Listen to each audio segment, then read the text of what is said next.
I broke up with my girlfriend because I wasn't a priority for her. I ended things with my girlfriend, Sarah, last year because I realized I wasn't a priority in her life. We'd been together for 2 years, and at first it felt like we were on the same page. We met through a friend, hit it off, and started dating. She was funny, driven, and we had great chemistry. We talked about moving in together, maybe even more down the line. But over time, I started noticing that I was always the one making time for us, while she kept putting everything else, her job, her friends, her hobbies, above me.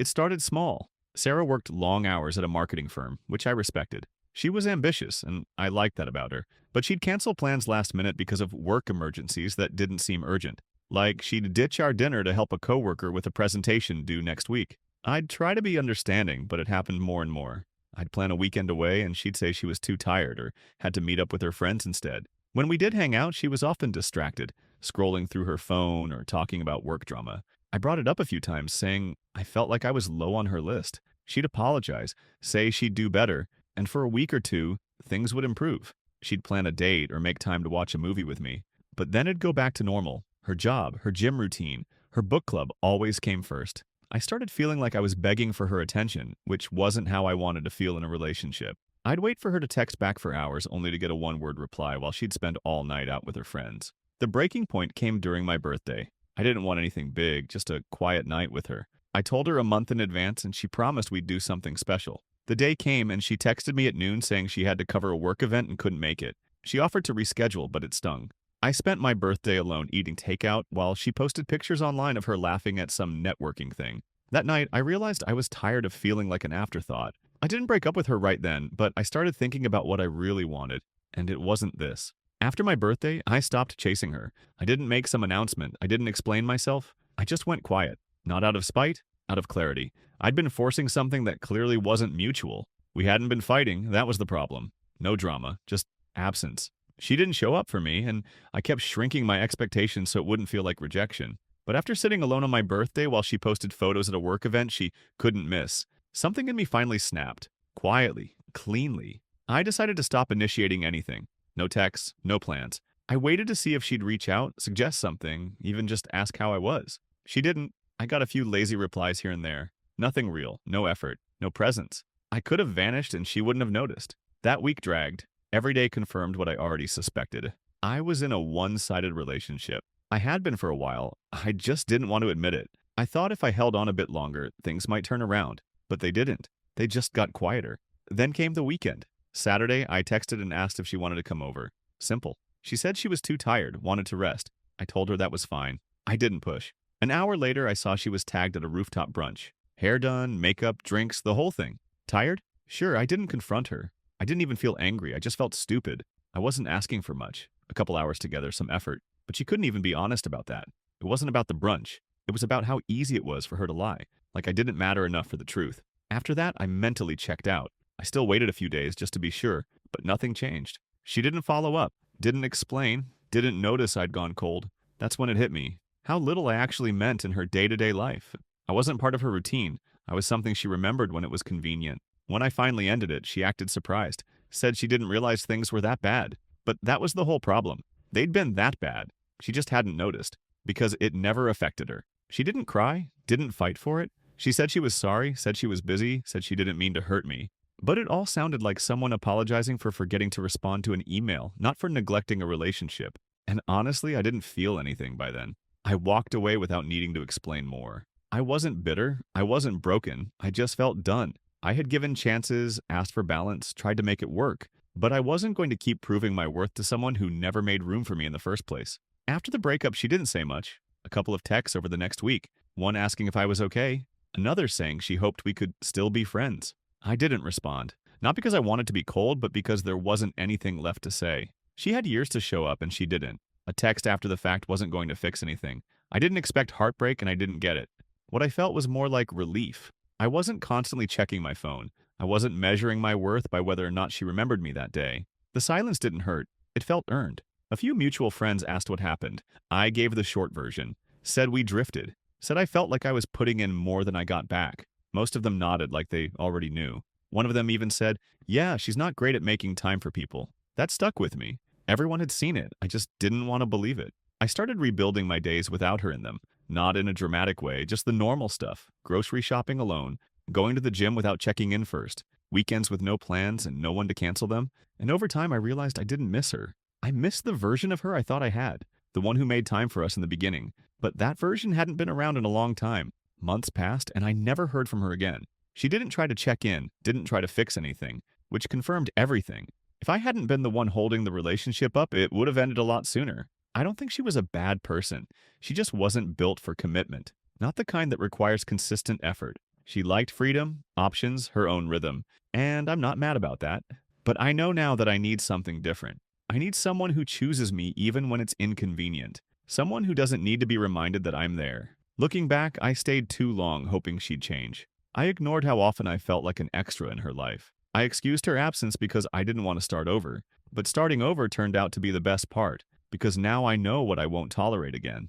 That relationship didn't break me. It showed me how easy it is to disappear in someone else's priorities, and how much peace there is in walking away before you completely lose yourself, trying to matter to someone who never made space for you to begin with. Honestly, this story hits hard because it's so real. There's no cheating, no dramatic blowout, just something quieter but way more painful, being slowly pushed to the bottom of someone's priority list. And the worst part is, from the outside, it all looks fine.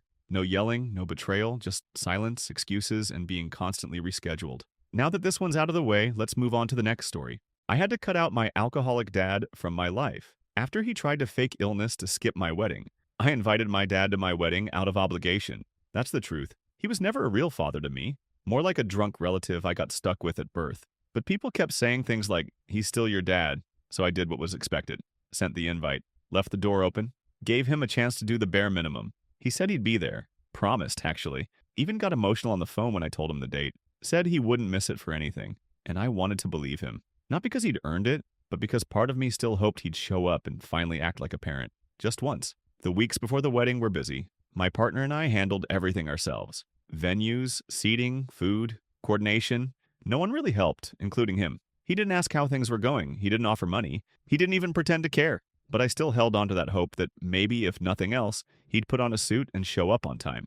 The night before the wedding, he called. Said he wasn't feeling well. Might be coming down with something. I asked what kind of symptoms, and he got vague. Said he didn't want to get anyone else sick. I said fine. Rest up. I still assumed he'd at least show his face. He didn't. On the day of the wedding, he went silent. No call, no message, nothing. I walked down the aisle without him. Sat through the dinner wondering where he was. Everyone kept asking. I kept saying he was under the weather. That's what he told me, right?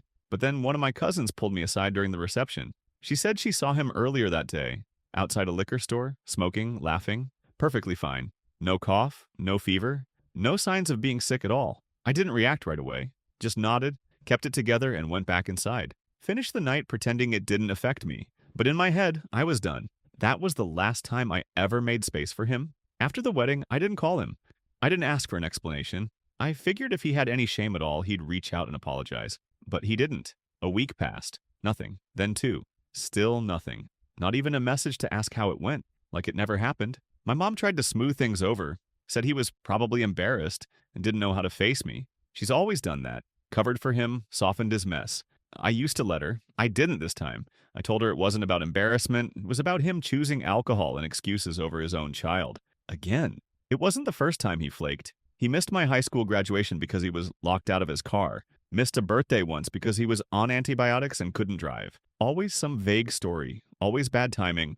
Always someone else's fault. And every time, I'd forgive it, swallow the disappointment, move on. But not this time. Not after my wedding. What bothered me wasn't just that he skipped it. It was how easy it was for him to lie. Like he hadn't promised. Like I hadn't been standing there hoping to see him walk in. Like it cost him nothing to let me down. Again. A few weeks later, I got a message from him. Just one line. Hope the wedding went well. That was it. No explanation, no apology, no effort to make it right. I didn't reply. I left him on read and didn't lose sleep over it. That silence stretched out. A month, then two. Eventually, I realized I didn't miss him. I missed the version of him I kept hoping would show up. The dad who'd be proud of me, support me, show up when it counted. But that version never existed. He was always this person. I just kept dressing him up in better intentions than he actually had. So I cut him off. No big announcement, no dramatic message. I just stopped including him in my life. Removed his number, took down the old pictures, told my mom she could have whatever relationship she wanted with him. But I was out.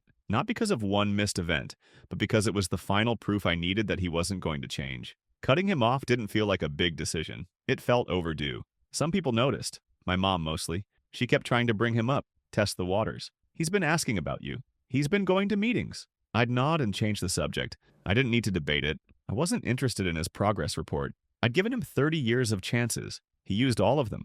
There were moments where I thought maybe I was being too harsh, like when holidays came around, or when I saw other people posting pictures with their dads, dinner photos, fishing trips, whatever. But those moments passed quickly, because I remembered what it actually felt like to deal with him. The stress, the excuses, the unpredictability. I wasn't grieving the loss of a good father. I was letting go of the fantasy that he'd ever become one. Time moved on. I got busy. New job, new routines, new people in my life. People who show up. People who don't need reminders or guilt trips to care. And the more I experienced that, the more I realized how low the bar had been with him for so long. Just not being drunk was enough to impress me. Just answering the phone felt like effort. That's how warped things were. He reached out again about a year later, sent a long message about how he wanted to reconnect. Said he was sober now. Said he missed me. I didn't respond. Not because I doubted he was sober, but because I didn't trust that it would last. And even if it did, it didn't erase everything he'd skipped, lied about, or avoided. Forgiveness isn't the same as access. He can work on himself all he wants, but that doesn't mean